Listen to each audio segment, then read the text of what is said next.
right, everyone. Welcome once again to the Faces of Business. I am your host, Damon Pistolka, and I am excited for our show today because with me, I have none other than Matt Haney, and we're going to be talking about building a leadership team for your exit. Matt, welcome. Thank you. Thank you. So happy to be here and fired up to talk about this stuff today. I get excited. Oh, yeah.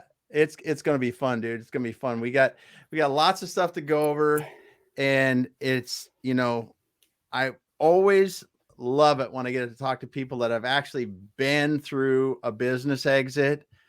You got some scars, I'm sure, from that, learnings, things like that. And then also, your background, and we'll talk about this more, is being now as you're doing a fractional COO or an interim COO and an EOS integrator. I mean, there's just so much for us to talk about today. I'm excited to get going. But let's start out with your background. Let's learn a little bit more about Matt and how you got where you are today and doing what you're doing. Awesome. Well, again, thanks for having me, Damon. Excited to chat through it. So I was fortunate to be right out of college, an entrepreneur gave me an analyst job. I begged him to work for a family office that was buying single family real estate. And I was able to work under an entrepreneur, a guy that had a finance background, spent some time at Arthur Andersen for years. And he basically just said, hey, come in, learn, I'll teach you. As long as you show up, give it your all, and you're honest and equitable, and then you got it. So I spent a couple years with him as an analyst, and then moved up into basically buying single family assets for a family office. We bought 350 single family homes in the state of Texas over a 3-year period. And I got this entrepreneurial bug, and I was like, wow, I can do this. This is something that I can actually do. This guy gave me a chance. And I turned that into the next entrepreneur. Well, I found myself working next to visionary leaders that had big ideas, but just really struggled to kind of get it to the next step. One of them gave me a partnership opportunity in a job that I was able to then and we created this niche construction company where we were building large volume water storage systems. These big, huge water silos that you see on the side of the road. Not the ones in the air, but the ones on the ground that store water for municipal systems. And I know nothing about large volume water storage, but I knew operations and I knew how to help manage people. And if you gave me the path or the idea, I could take it. So just a couple different entrepreneurial business things. One led to the next, but there was always one common theme.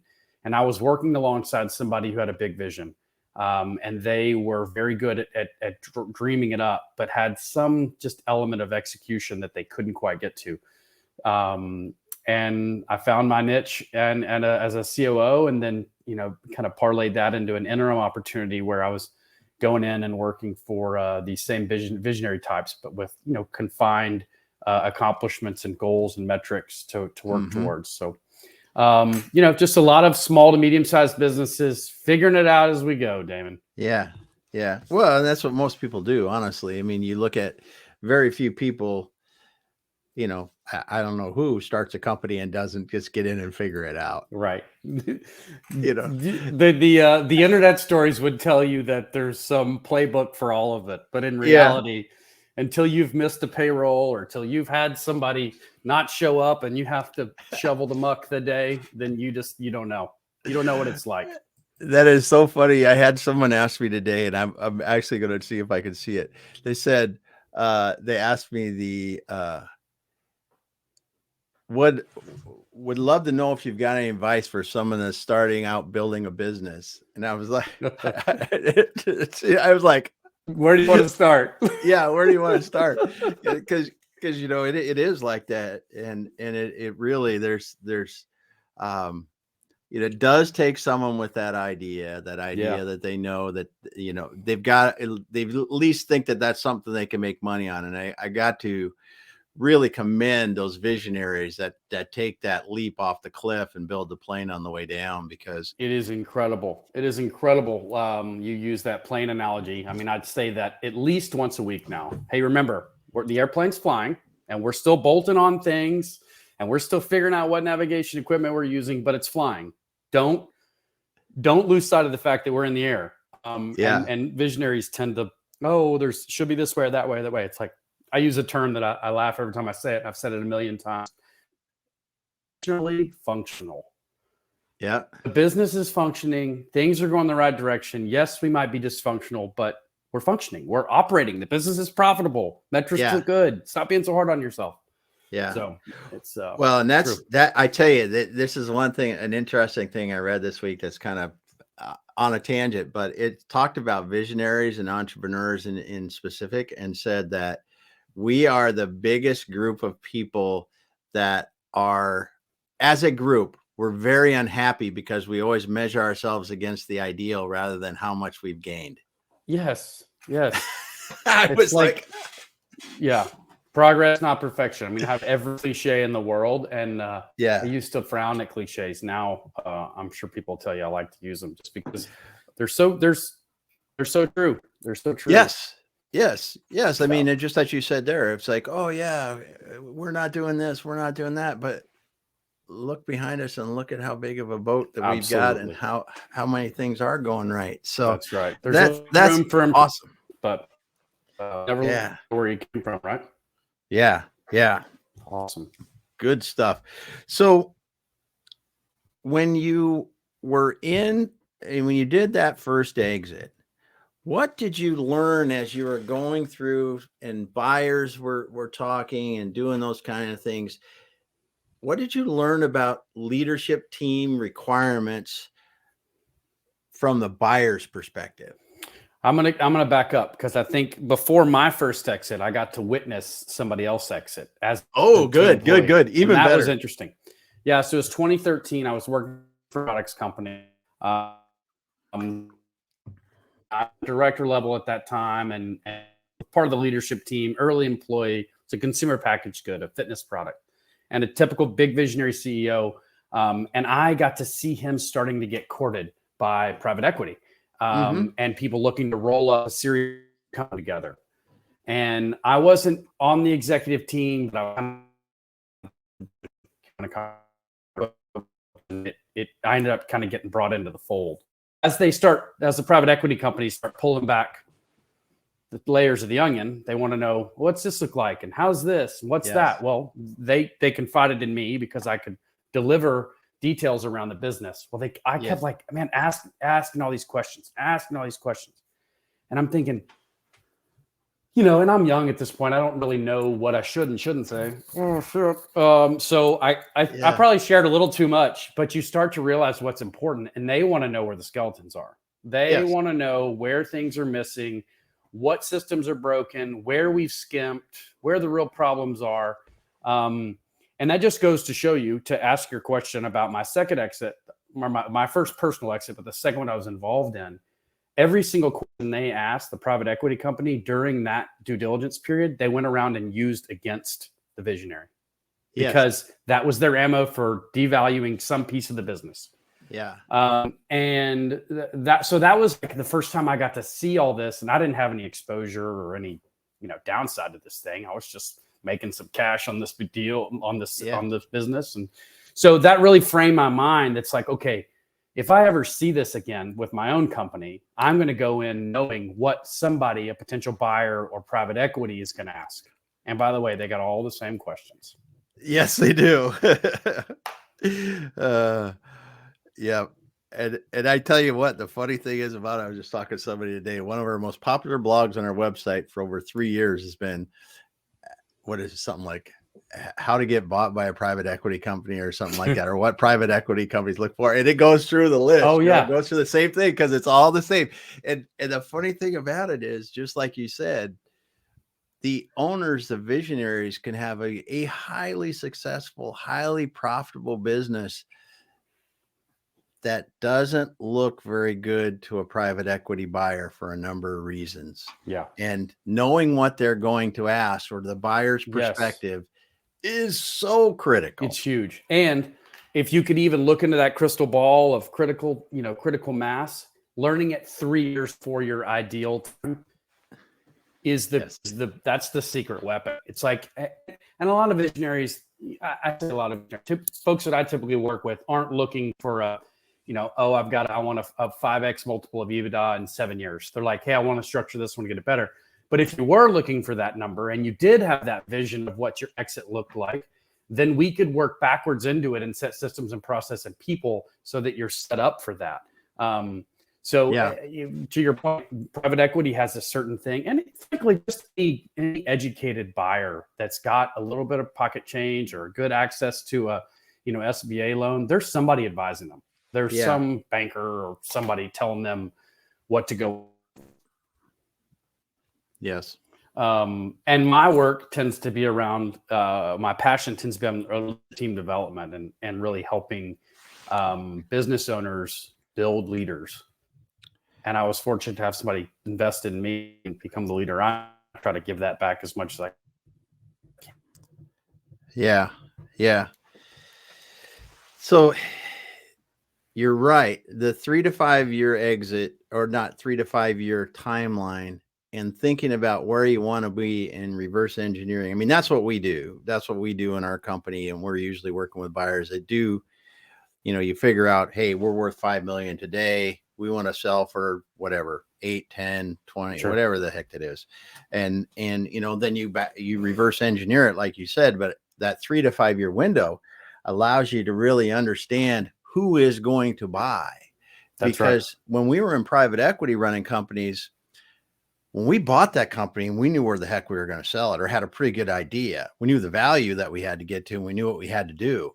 And that was the thing that I really learned that I hadn't seen in private, the other non-investor owned businesses before, was the fact that you just go, really never thought about the fact that I'm increasing value in something, like it's like a commodity that we're raising the value somehow by improving it or whatever we're doing.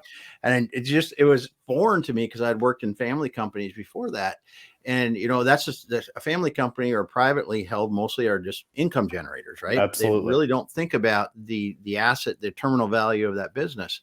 And that perspective, when you put that terminal value hat on, and then understand the way the buyer is going to look at it, it's a completely different thing, because we'll go into businesses that are making $1 million a year, which is awesome, right? Yeah. Awesome. Yep. I don't think anybody would be pissed about making $1 million a year. Great. But when you look at it and say that's 4, 5, 6, whatever $1 million exit value, they go, that's not very good. And it's the truth, because value's math. It's right. what gives you a return on. Are you seeing in that $1 million family owned privately held business, is that generally an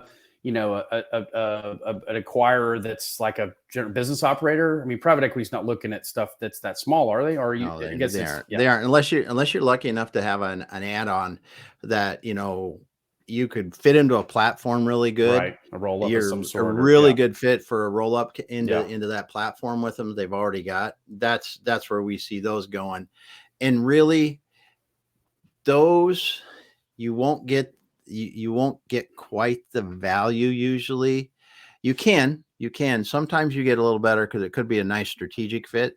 Sure. But still, they're financial buyers, and you will find a little better value from a strategic, straight up strategic buyer sometimes. But it is the markets are interesting too, and the markets recently are even more interesting with the interest rates changing and stuff like that, because that's expensive debt all of a sudden. I got a lot different. But you let's back up though, because I got off on something else. And you were starting talking about leadership. You're talking about leadership teams. So let's get back to that. That's what we're here to talk about is building that leadership team for your exit. What did you learn in these processes by looking at that?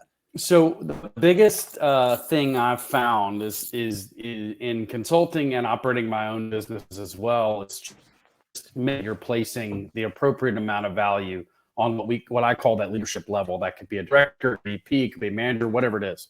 And investing in that level of people is important, is because they're the ones that carry the water, as we say. And they're going to be the ones that are going to be in the business once you're out of the business.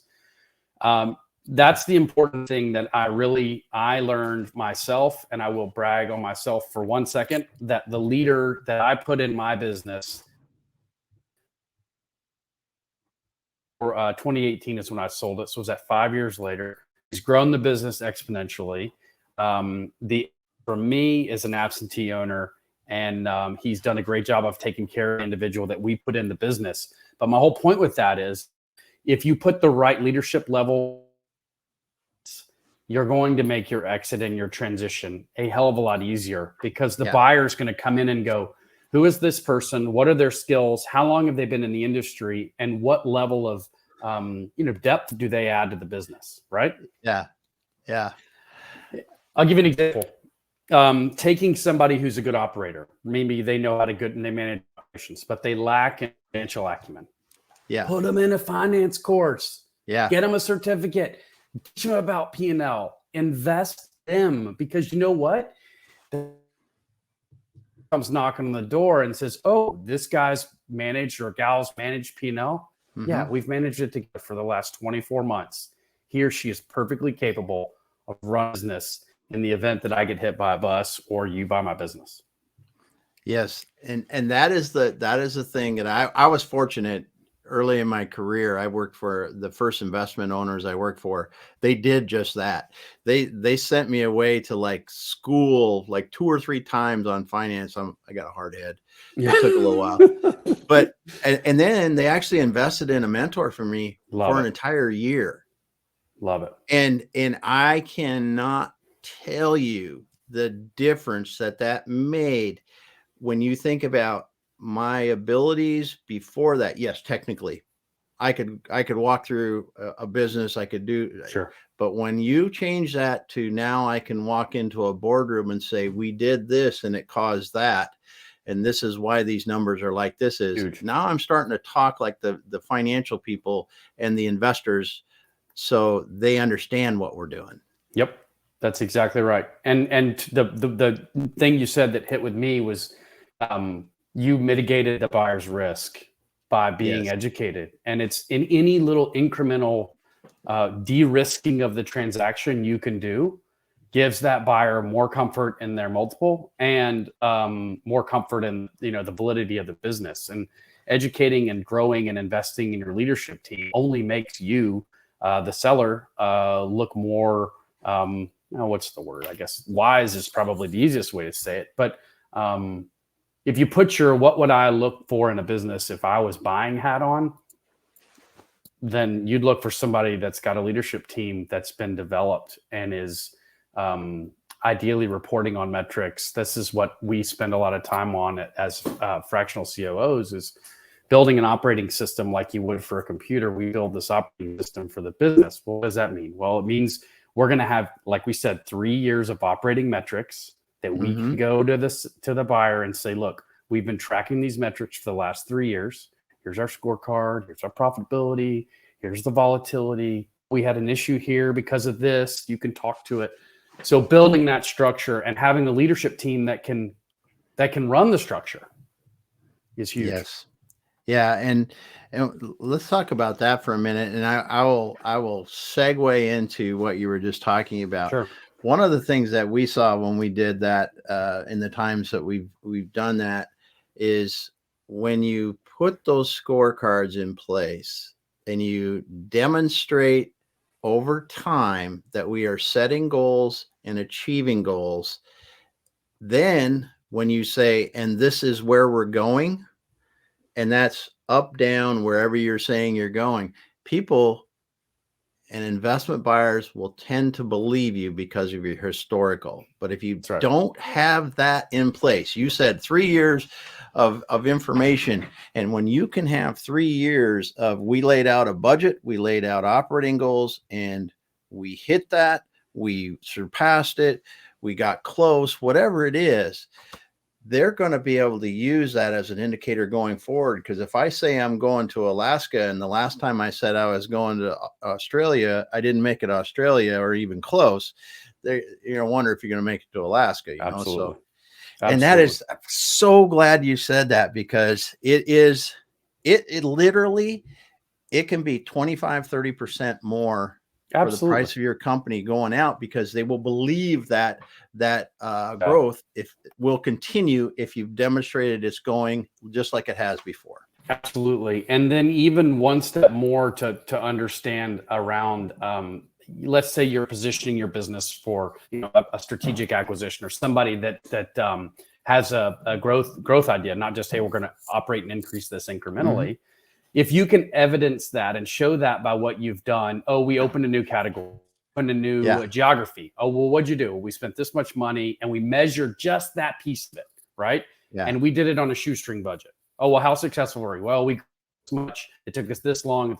Well, then the buyer's going to say, well, he only put $50,000 into that. What if we put $250,000 and go open up 4 other states? Well, here's the blue did, and we've like documented it, and here was the process, and this is what we learned. Like people just, if you're in the business every day, and I always put my hand up, and you're staring at so much, you don't necessarily have the ability to step back and say, what's going to make this thing more bulletproof? That's where we come in and love to put guardrails around things and help people be accountable and define what success looks like.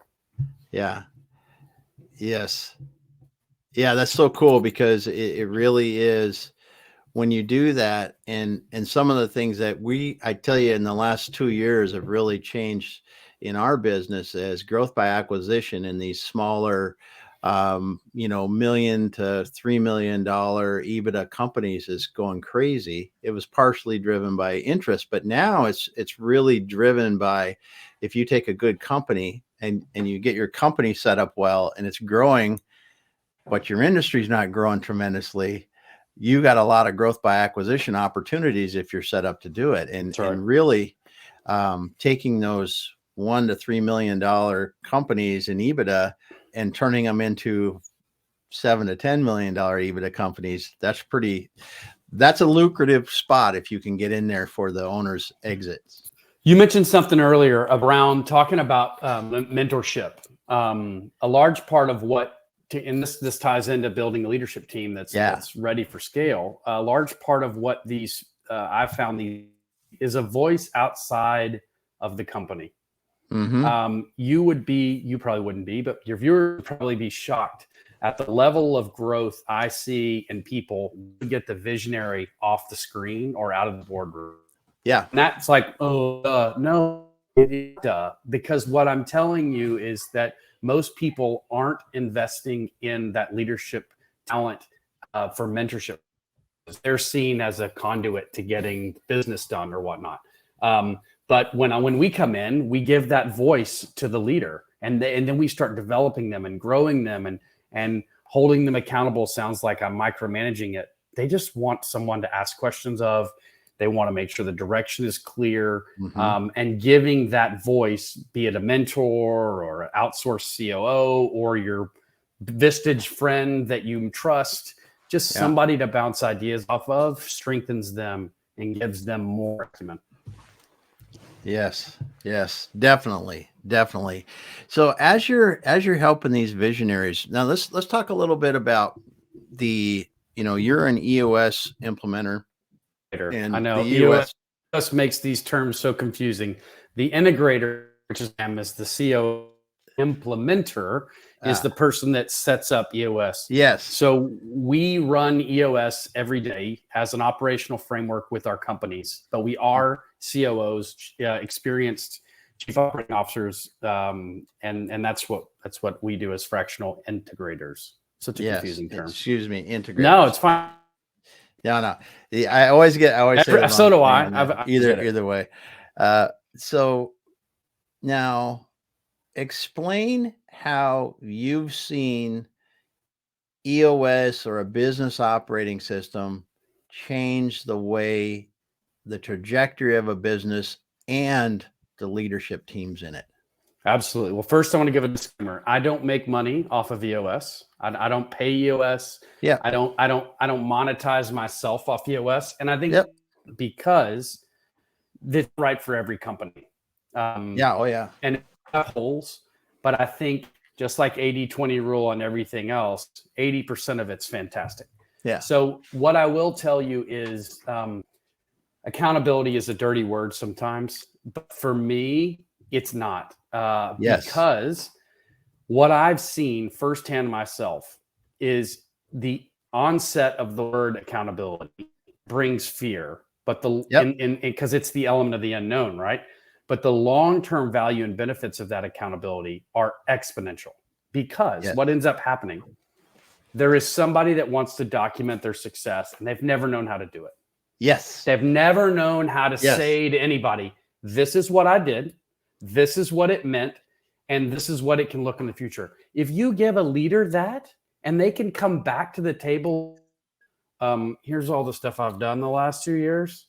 First of all, what are you going to, that's an incredible asset to the business. Yes. But that accountability, people are just like, this gives them purpose, and it gives them confidence, right? And reinforcement that they're doing the right things. Yes. And that's what operating systems do, is they force accountability. Yeah. And the thing, you're spot on about accountability. It's like, this is a word that we don't even want to say because we don't want to talk about that. I can't get, or you listen to a visionary, like, no one's accountable for blah, blah, blah, but whatever. But once you take the time to flip the script on accountability and go, we're just showing people what success looks like. That's for right. them. Every single time, Damon. I've been let down a couple times, but they weren't the right people in the right seat. If you have the right person in the right seat, accountability to them is incredible. Yes. Yes. Yep. I'm glad you brought up accountability, because over the years, I can't tell you how many people have told me, oh, accountability, no one seems like you're accountable. Well, did you take the time to say that, No. And I always use the example of, if I'm the person that's supposed to take the trash out in our company, if I know that I have to empty 27 trash cans and they're all in these locations, and that means a good day, it's got to be that simple for me to know that if I emptied all 27, I did what I was supposed to do and go home. It's awesome. I did great. That's it. And when we don't do that when visionary leaders don't do that, or they don't have those things in place, those people go home wondering, did I do my job today? Yeah. Am I going to get in trouble for not doing something? It's so simple. And I love that analogy, because it takes a clear, concise view of what success looks like. And that's what those operating that we talked about earlier allow, is for clear and unforced accountability. Because remember, we're giving these leaders help build these things. It's not a top-down approach. We sit around a room with the leadership team and we come up what success looks like together. And if you don't like what's coming up, you're encouraged to speak up and say, that doesn't look like a good accountable measure. So let's find something else. And then by doing that, you're giving that leader the chance to buy into what success looks like. Well, then if they don't hit the numbers, or if we need to adjust them, they're involved in the conversation, not receiving the information and being forced to act on it. Yeah. Yeah. That's awesome, because I do, and I don't make money off of EOS either. I just think that, honestly, I'll be real honest. I think that, EOS is a combination of a lot of other people's writing over the years in business. Absolutely. You wrote the book in 2006, and let's be honest, I was practicing this junk before that. You're right. You're right. So, but they've done a really good job. Yeah. I think a really good job of putting it together and making it really simple. Because you said one thing that I think it plagues visionaries, is you have to understand the right people in the right spot. And one of the things we have a client now they've got a full-time integrator in there. Yep. And one of the things that we've been dealing with is want the capacity to do it. And everybody has to be in the right role. They have to get what that role means. They have to have the capacity to do it, and they have to want to do it. That's if right. They don't have one of those three, it doesn't matter if they've been there a long time, or it's your buddy from high school. Right. They're in the wrong spot. They are. And that's where I tell people, get outside perspective. And I bang it over the head with them. Get outside perspective. Don't just go get somebody else to come look under the hood. I mean, you don't work, you don't work on your own teeth. If you're a dentist, you don't work on your own teeth. You go get somebody else to look at it. And And business operations is no different in that, and that you sometimes, most times, all the time, need someone else to look from the outside in to say, hey, I'm not sure this person's in the right seat. They might be the most blessed employee, but they may devalue or add risk to your business if you're trying to transact. Yes. And when you talk about your leadership team you're building for an exit, it gets even more critical, because Absolutely. they have to be able to communicate that well and deliver that value in the future. I do have a quick question, and it's on topic, and I know I don't know how much time we have, but I have a question for you around what is your experience around sharing information with leaders when you're preparing a business? And what do you advise like your clients? How much information do you give the leadership team around an exit? Like, hey, we're prepping for exit, or No, it's never talk about that. you never talk about it. It's just not, it's not important. If you might have a C-level person that understands that, hey, exits in the future. Yeah. Really, okay, let's just back up a bit. People that are working in a business should know that business will be for sale someday. Okay, so you think it's important to have that be some aspirational discussion from the visionary to the teams? It's like, listen, I'm not going to be in this business forever. I'm going to get old. First of all, that's one of the reasons why I'm not going to, but we're going to have a viable business that's going to survive far past me. Right. And if they begin doing that early, the team begins to understand that the business isn't Damon or it's not Matt. It's the business has value on its own. And when you start to treat them like that, this whole thing is, yes, you don't say, hey, I'm actively selling the business, blah, blah, blah, because you'll freak people out. Right. But it doesn't come as a huge surprise, because people are going, yeah, it makes sense. We're rocking it. It's time for him to go. We've done what they've done. So we don't generally broach the topic with people internally other than some C-level people. Right.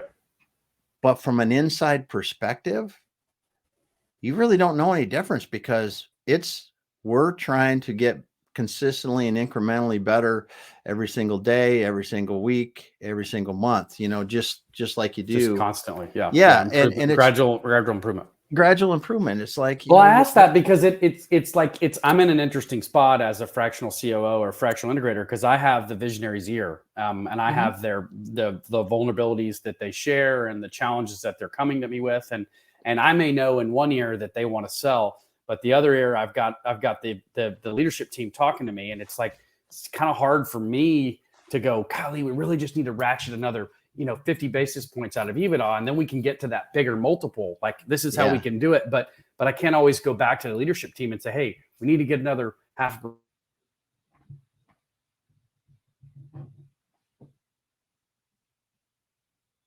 of them maybe flying the coop when they learn he's leaving or whatever. So it's always something that comes up in goal setting. Yeah. And I think that, this is where, if early on, again, like I said, business owners are honest and say, listen, I'm not going to be here forever. And then they can also start talking about the value of the business, and not in terms of I'm selling next week or next month or next year, but I'm concerned about growing the value of this business so it leaves a legacy for all of us, people to work here and beyond the business. And if you approach it that way and you're talking about value, you can then go into those conversations like you're saying and say, listen, we all know that Dave wants to build or Sue wants to build value in this business. And if we can get our EBITDA up by that, whatever you said, half a point or whatever, a point, and that jumps us into a different multiple level, we're all going to look like heroes. That's right. You're really, hey, we're all going to. And I think that's one of the things that business owners are afraid to say is, I do have something else that's going to happen after this. Yep. Hard to admit it too. Hard to admit it. Yep. But yeah. So anyway, how are we doing on time? We good? Oh, we're good. We're good. Okay. We got 5 or so, 10 minutes. Something. One of the things I wanted to talk about, and you brought it up earlier, and it's something that I find myself working with a lot of clients on, is this. You mentioned the right person, the right seat, and this as it relates to building the leadership team for exit. If we know, you and me, the visionary, know that we've got a leadership issue in one of our departments, And a lot of times those people are left in the business because it's just easier to keep them. How many times have you heard that? It's just easier to keep them right now. They share a lot of information. They're the knowledge holder, right? They're the cog in the wheel that keeps it spinning. So what I like to do is come in and be that person that says and I always tell visionaries this, I promise you, I can learn 50 to 75% of what this person's job is as a leader in 45 days or less. And comfortably say, if they walked out of the business tomorrow, I could assume their role for a finite period of time and give you protection and ease that we can replace this person. I know it's not going to be fun or easy, but you've hired us to come in and help build your leadership team. And what that means is it's our responsibility to help transition that person to a different seat or out of the company. So to business owners that have a lump in their throat when they think about removing a person from the business and they know in their heart that they're not the right fit, get somebody to help you. Like, you don't have to be the bad guy. You're the visionary. You're the boss. You're the CEO. Find somebody who's got experience in transitioning out that person, because you will thank yourself when you do it. Eventually, it's not going to be fun in the interim, but trust that most times the business isn't going to fall apart if you transition that person out correctly. Yeah. And you can be compassionate about it. And honestly, and I hate to say it, I do that a lot for clients. Yeah. So where we might not necessarily be the one that's learning the role and doing the transitioning, but making the tough decision and having the tough conversation, because that outside perspective, visionaries have a very hard time of doing that because of the things, even when they know the people are not in the right spot and the people themselves are not happy. That's the other thing. They're not happy. They're phoning in their work. They're just not quite there. They're holding a big salary most times. They're one of the higher paid people. And it's hard work, but it's work. There are people like you and me who do it respectfully and help visionaries realize that there is a better fit for that seat, and it's going to add longer term value to the org. And short term frustration, I bet, but long term value.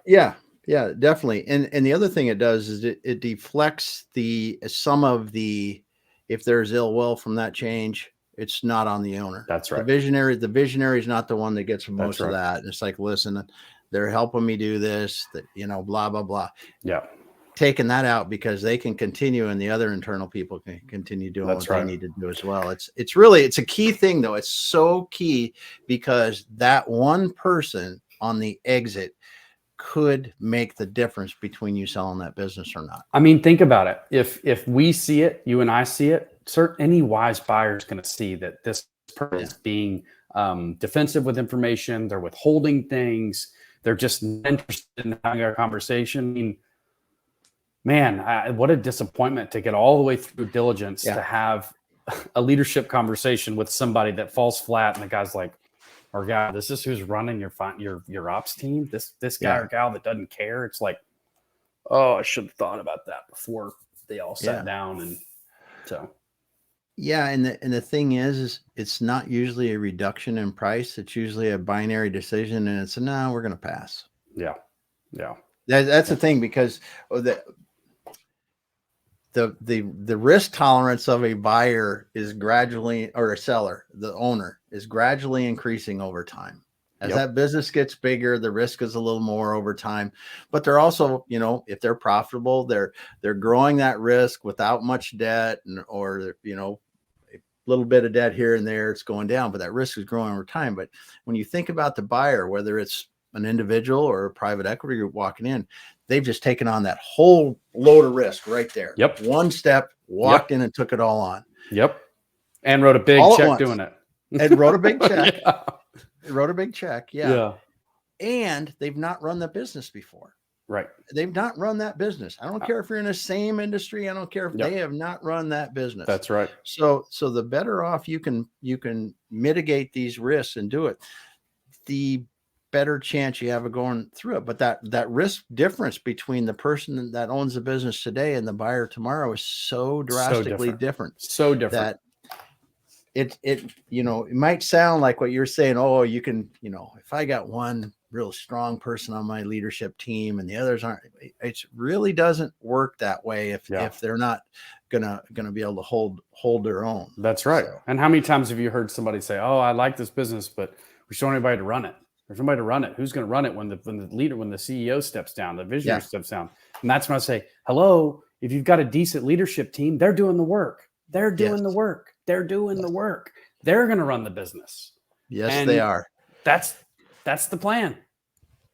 We had an owner last year that almost did it textbook. I don't know how you could do it any more textbook than he did.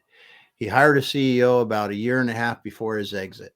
He got the CEO running the company with his leadership team, running the company. The CEO was the one making the big deals. Wow. So that I just want to say this, the CEO that he hired was the one making the big deals. Now, the owner was out hunting, finding some big opportunities, and then he would bring the CEO in and let the CEO close the big deals, or just let him know that there's a big opportunity, let him close the deals. And he was enabling growth. And he had a couple years of nearly 100% growth. And then the third year, he had about 70% growth. And when that thing went up for sale, it was like wildfire. Ding. Yes. Yeah. It's intentional thought around structure. Yes. Yeah. Came down to a bidding war between two people. He walked out with almost 95% of his money at the close. Love it. And about 20% higher value. Love it. Than we thought it was going to get. That's so good. Oh. And again, it's kind of like saying, and this just popped into my head because I'm buying a car.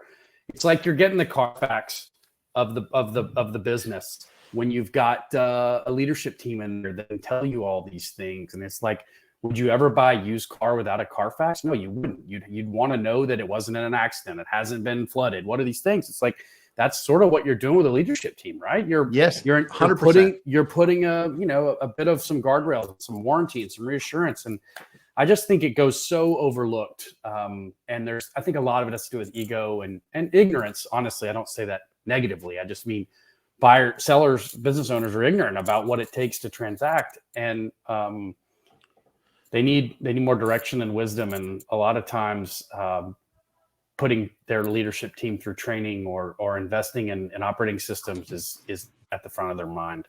And